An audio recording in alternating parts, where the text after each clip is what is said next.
Cuttack city hospital सम्मुख में नाबालकर अस्वाभाविक मृत्यु को नहीं उत्तेजना खडविन साहिर अभिजित दास नामक 14 वर्ष वयस्क बालक परिवार लोके हॉस्पिटल रे सिटी हॉस्पिटल चिकित्सा करुले गतकाली डाक्तर नाबालक औषध देते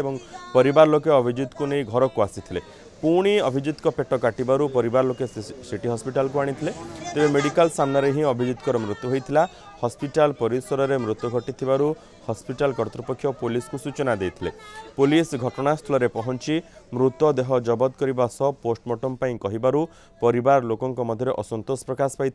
मृतदेहर पोस्टमार्टम न करने परिवार लोके जिद धरी पुणी सिटी हॉस्पिटल लेके आसिली काली दिन बेले नहीं आसिली डॉक्टर को देखली सब कथा कहली एमती 2 दिन पर्यंत पेट काटुचे झाड़ा क्लीयर होनी तो सी कौन कले ना गोटे मेडिसिन लिखिले कहले ये मेडिसिन टा दियो ताको जदि आज किसी भल न लगिला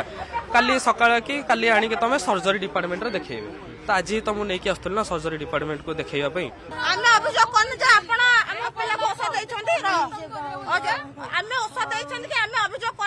औषध